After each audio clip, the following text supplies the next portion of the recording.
रातें हमेशा शांत नहीं होती। कभी कभी वे इतनी गहरी हो जाती हैं कि लगता है जैसे हवा भी किसी अनकहे राज की रखवाली कर रही हो। उसी रात कुछ ऐसा ही था। धीमे धीमे चलती हवा, दूर कहीं किसी कुत्ते का भौंकना, और उस सब के बीच सिल्वर जैसा चमकता चांद, जो पूरा गांव ऐसे निहार रहा था जैसे कोई पुरानी कहानी दोबारा जी उठने वाली हो।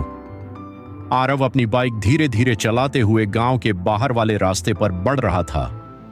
वह 3 वर्षों बाद पहली बार अपने पैतृक घर लौट रहा था। शहर की भाग दौड़ और पढ़ाई के बीच उसने कभी महसूस नहीं किया कि वह जगह उसे याद आती है। पर जब मां ने फोन पर सख्त आवाज में कहा था, इस बार आना जरूरी है, घर की हालत कुछ अजीब है, तो उसके मन में कुछ बेचैनी सी उठी थी। अजीब? कैसी अजीब? मां कभी यूं बात नहीं करती। वह हेलमेट हटाकर रुका और आसमान की ओर देखा। 14वीं का चांद थोड़ी देर बाद पूरा होने वाला था। ऐसा चांद बचपन से ही उसे डराता था, बिना वजह, न जाने क्यों। गांव में प्रवेश करते ही उसे लगा जैसे हवा अचानक भारी हो गई हो, जैसे पुराने दिनों की धूल अब भी पेड़ों के बीच तैर रही हो। रास्ते पर कोई नहीं था। दूर कहीं लालटेन की हल्की रोशनी हवा में डोल रही थी। घर के दरवाजे पर पहुंचकर उसने हल्की मुस्कान ली, लेकिन वह मुस्कान ठिठक गई। दरवाजा खुला हुआ था। मां? उसने पुकारा। अंदर से कोई जवाब नहीं आया। घर को कई साल बाद देखना अजीब था। पुरानी लकड़ी का वही चरमराता फर्श, वही खिड़की जिसकी जाली हर हवा में हिलती, और वही कमरा जहां दादी बैठकर कहानियां सुनाती थीं, और वही सन्नाटा जो पहले कभी इतना तेज नहीं लगता था। आरव ने बैग नीचे रखा और इधर उधर नजर घुमाई। दीवारों पर धूल जमी थी और फर्श पर हल्की सी खरोंचें थीं, जैसे कोई भारी चीज घसीटी गई हो। यहां ऐसा कौन करेगा? मां तो किसी चीज को यूं ढीला नहीं छोड़ती। उसने फिर पुकारा, मां, मैं आ गया। उसी क्षण कमरे की दूसरी तरफ से हल्की टप टप की आवाज आई, जैसे कोई उंगली से लकड़ी पर धीरे धीरे ठकठका रहा हो। आरव चौंक गया। मां, आप? वह आवाज अचानक बंद हो गई और फिर वही सन्नाटा फैल गया, इतना घना कि लगता था जैसे घर सांस रोके खड़ा हो। आरव ने धीरे धीरे कदम बढ़ाए, खड़की कमरे तक पहुंचा, पर वहां कोई नहीं था।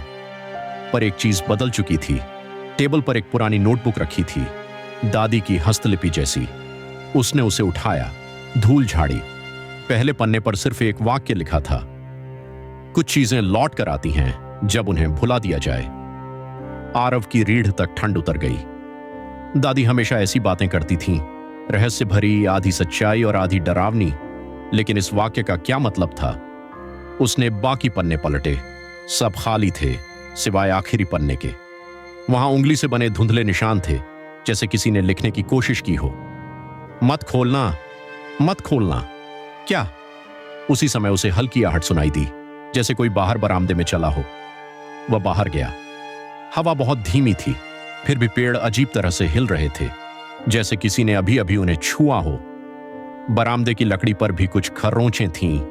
उसने माथा मलते हुए सोचा, मां आखिर गई कहां? मोबाइल उठाकर कॉल करने लगा, लेकिन नेटवर्क बिल्कुल नहीं था। गांव में नेटवर्क वैसे भी मुश्किल से आता था। वह घर के अंदर लौटा तो देखा, नोटबुक टेबल पर नहीं थी जहां उसने रखी थी। वह नीचे फर्श पर पड़ी थी, खुली हुई, और खुला हुआ पन्ना वही नहीं था जिसे उसने देखा था। इस बार उसमें लिखा था, तुम्हारे आने की वजह वही है जिसे तुम ढूंढ रहे हो, वह तुम्हारे सामने है। आरव की सांस अटक गई। कौन? किसकी बात लिखी है? उसने घर के हर कमरे में जाकर देखा। रसोई खाली, दादी का पुराना कमरा बंद, आंगन वीरान, किसी के होने के कोई निशान नहीं। पर महसूस ऐसा हो रहा था जैसे कोई उसे लगातार देख रहा हो। किसी की नजर उसके कंधों के पीछे हमेशा बनी हुई थी। शाम तक इंतजार करने पर वह बेचैन होने लगा। तभी उसे याद आया, पीछे वाले कमरे में दादी का एक पुराना संदूक था, जिसे कभी खोला नहीं गया। शायद मां वहीं हो। वह संदूक के पास गया।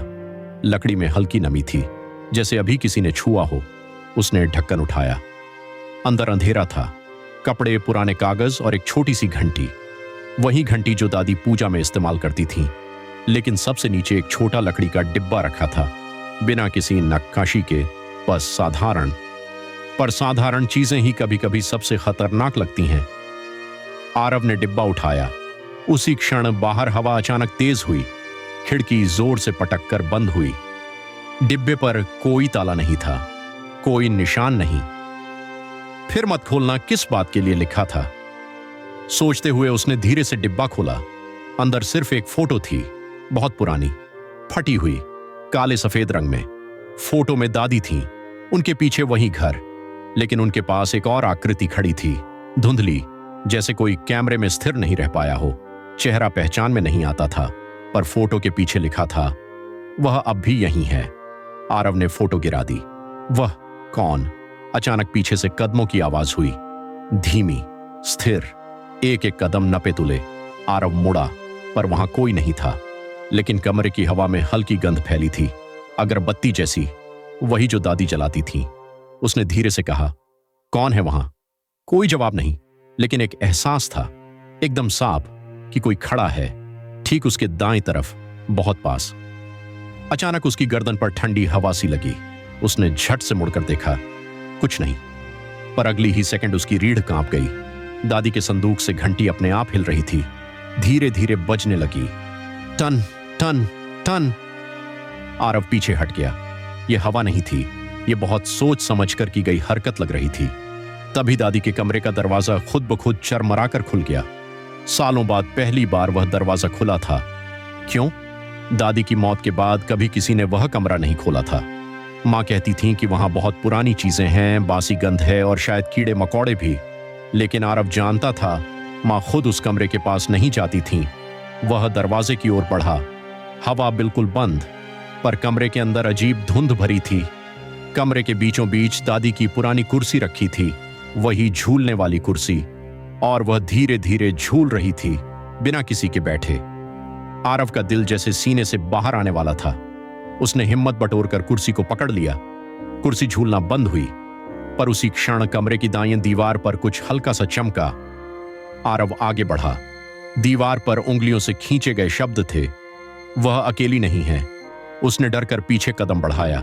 कुर्सी अपने आप फिर हिलने लगी, और फिर एक धीमी सी आवाज आई, किसी बूढ़ी महिला की, बहुत ही हल्की। मुझे मत ढूंढो। आरव वहीं जम गया।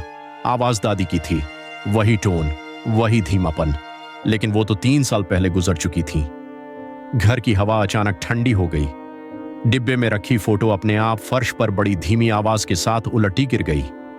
आरव ने कांपती सांस भरी और फोटो उठाई। चौंक गया। फोटो बदल गई थी। अब फोटो में दादी के साथ कोई आकृति नहीं थी, बस खाली जगह। क्या वह बाहर आ गई थी? पीछे से एक और आवाज आई, इस बार कमरे में नहीं, घर के बाहर। यह आवाज किसी के धीरे से चलने की थी, बहुत हल्की, लेकिन बिल्कुल साफ। आरव खिड़की की ओर भागा। बाहर अंधेरा था। खेत हल्के हल्के हिल रहे थे, लेकिन हवा बिल्कुल नहीं बह रही थी। फिर भी खेतों में किसी की छाया चली जा रही थी, धीमे शांत कदमों से। वह छाया कुछ देर बाद रुक गई और मुड़कर घर की ओर देखने लगी, जैसे इंतजार कर रही हो कि कोई उसे पहचान ले। आरव ठिठक गया।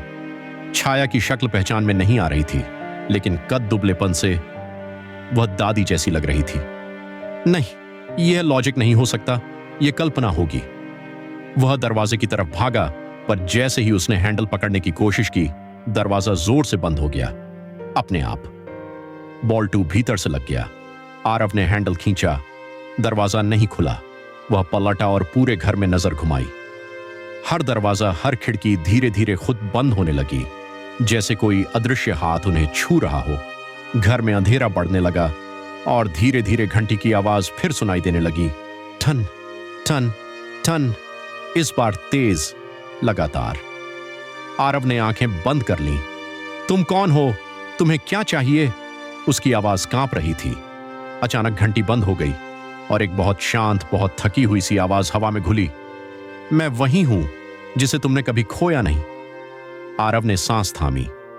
उस आवाज में एक अजीब सी बेचैनी थी, दादी जैसी, पर साथ ही किसी और जैसी भी। मैं तुम्हें ले जाने नहीं आई, आवाज फिर आई। बस ये बताने आई हूं कि कुछ वादे टूटते नहीं, भले लोग भूल जाएं। आरव ने डिब्बा कसकर पकड़ लिया। कौन हो तुम? उसने पूछा।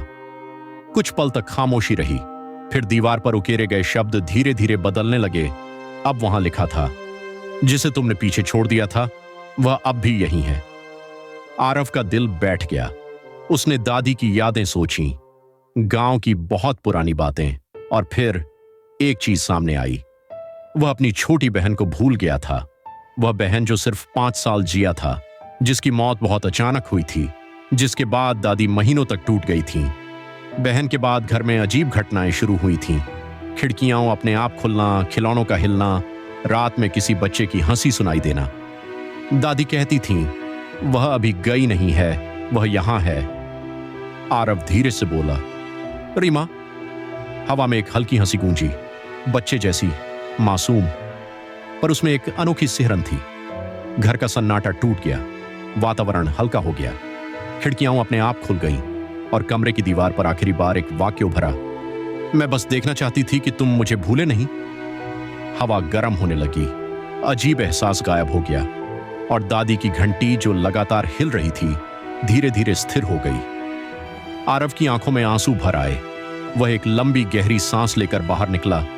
आकाश बिल्कुल साफ था, हवा बिल्कुल शांत, और दूर खेतों में वह छोटी आकृति धीरे धीरे धुंध की तरह मिटती चली गई। दोस्तों, ऐसे ही कहानी सुनने के लिए हमारे चैनल को सब्सक्राइब जरूर करें और कमेंट करके बताएं आपको यह कहानी कैसी लगी।